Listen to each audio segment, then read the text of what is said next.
At sa pagpapatuloy ng ating paglalakbay ay narating din natin ang bayan ng Tugigaraw sa lalawigan ng Cagayan. Ang lungsod ng Tugigaraw ang nagsisilbing kapital ng probinsya ng Cagayan at sentro ng regional at pangkarunungan ng Cagayan Valley Region. 05, andito na tayo sa Tugigaraw. Ayun o, welcome to Tugigaraw. Grabe, napakadamig. Nanginginig ako sa lamig kahit naka-jacket ako. Pumapasok yung lamig sa loob ng katawan ko sa jacket, tapos sa paa. Grabe, napakalamig.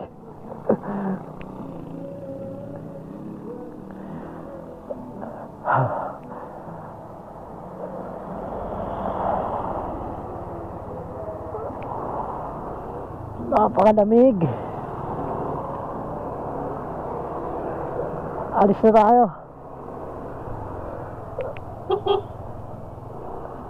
Diego, baka masagasaan ka dyan. Ay, napakalamig, grabe. Solid yung lamig.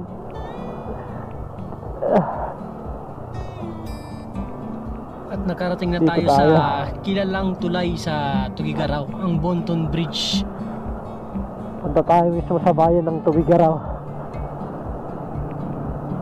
Tulay na naman. Ito yung tulay na mahaba. Ayan, o, diba?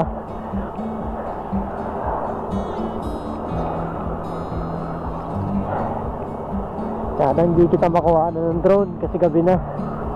Hindi nakita. Tugigaraw City. City na ba to? Hindi ko alam eh.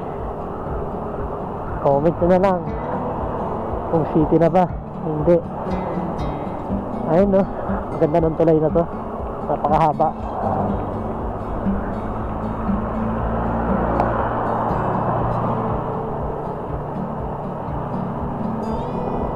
Grabe, napakalamig dito. Para ka na naka-aircon na, para ka nasa loob ng rep. Para siguro pag nasa highest point ka. Ang haba pala nito, oh. Ang habang tulay. Bukas try kong puntahan to. Baka sakali nating mapaliparan ng drone to. Masarap mag-ride ng gabi kasi maluwag ang daan. Kaya lang ang problema, wala ka naman ng makikitang view kasi madilim nga. Hindi ka na rin makakapagpalipad ng drone kasi nga madilim, gabi na. Bukas try kong paliparan ng drone to.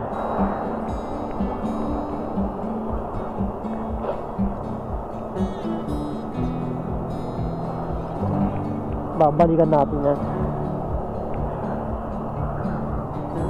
Ayun, nadiretso natin Tugigaraw.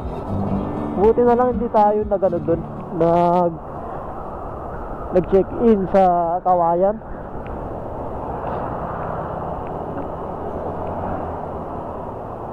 Tamang-tama yung yung kalkula natin ng oras. 2 oras makakarating tayo dito sa Tugigaraw. Mula Kawayan hanggang Tugigaraw.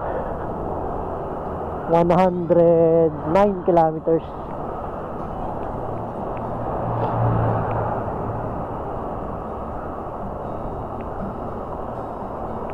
Ngayon, ang target natin ngayon, maghahanap tayo ng tutulugan.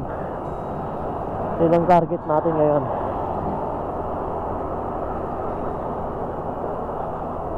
Hindi na natin pwedeng ituloy hanggang Apari. Kasi pag tinuloy natin hanggang Apari, mapupuyat na naman tayo. Malilate na naman tayo ng gising bukas. Kasi bukas, ang target natin bukas hanggang Apari. Tapos try natin doon, mag-overnight sa Apari or paglagpas pa para kinabukasan dadaanan natin yung Pagudpud, Patapat, Bayadak. Dadaanan natin ng maaga. Diretso na yun hanggang Pangasinan. Tapos sa next day naman, Sambales naman tayo.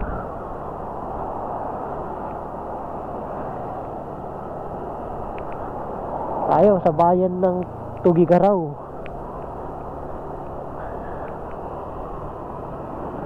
Uy! Ano pala yun? Wala rin pala yun. Buti na lang hindi masyadong manubag. Pababa lang. Nakapokus kasi ako sa paghahanap ng matutuluyan. Dahil inabot na tayo ng gabi, ay napagdesisyonan natin maghanap na lang ng tutuluyan para makapagpahinga na rin. Magandang araw po. Yun, paalis na tayo. Diretso na tayo ng Apari. Tingnan natin kung hanggang saan tayo aabutin ngayon. Medyo inabot na tayo ng tanghali, alas 9 na. Bali, malapit lang naman na yun. 100 kilometers na lang. Sige, paano yan mga boss? Biyahe ulit tayo. Samahan nyo ulit. Papasadahanan natin yung Bonton Bridge. Dito pala tayo nag-check out sa Red Doors ulit. Tugigaraw. Kahapon sa may San Jose. Red Doors din.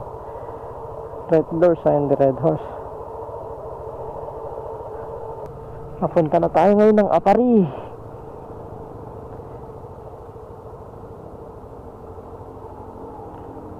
Puntahan muna natin yung Bonton Bridge.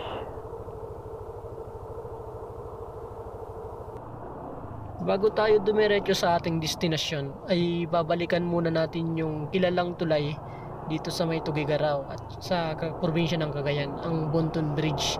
Kasi gabi na tayo dumaan kagabi, hindi na natin nakuhanan ng aerial shot, kaya gusto kong kuhanan ng drone shot para maipakita sa inyo kung gaano kaganda yung tulay na to.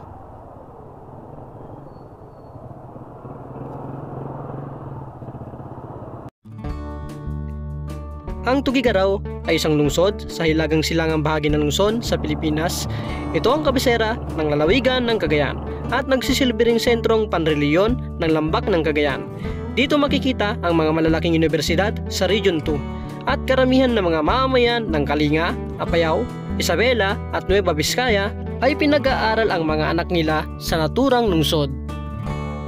At noong taong 2000 ay idineklarang lungsod ang bayang ito. Ang siyudad ng Tugigaraw ay tinagurian ding Premier Ibanag City dahil dito nagmula ang mga Ibanag people. At isa sa mga kilalang pagkain dito ay ang pansit batil patong na nagsimula sa siyudad ng Tugigaraw. Ang bayan din ng Tugigaraw ang may hawak ng titulong pinakamainit na siyudad sa Pilipinas dahil naitala dito ang pinakamainit na temperatura na umaabot ng 42.2 degrees Celsius na naitala noong August 19, 1912 at May 11, 1969. Napakaganda ng daan dito, para kang nasa Marikina Riverbank. Napakalamig pa.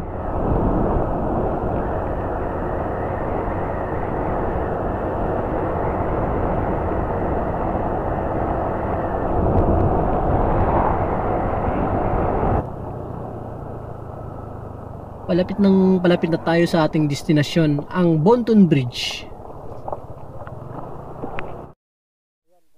Kita nyo, yan yung Bonton Bridge, yung mahaba na gusto kong kuhanan. Kukuhanan ko lang ng drone kasi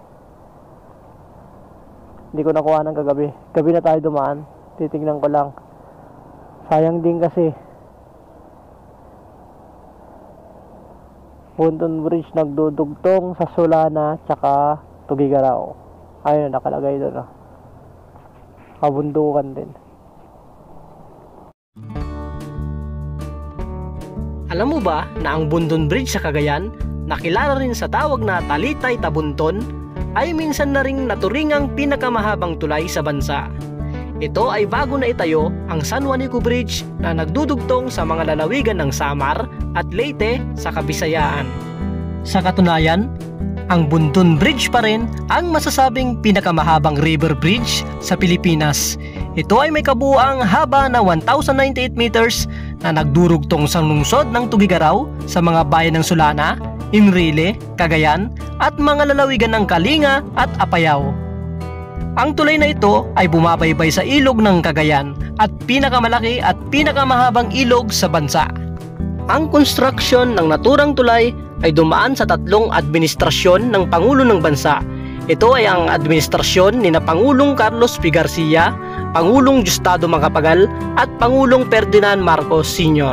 Inumpisahan ang naturang tulay noong 1959 sa ilalim ni Pangulong Garcia at ipinagpatuloy naman ni Pangulong Macapagal ang proyekto noong 1962 at nang dumating ang pamamahala ni Pangulong Marcos sa bansa ay lubos nitong tinapos ang naturang tulay noong Mayo ng taong 1969. Magpahanggang sa ngayon, ang nasabing tulay ay tinuturing na isa pa rin sa mga pinakasikat na landmark ng lalawigan ng Cagayan.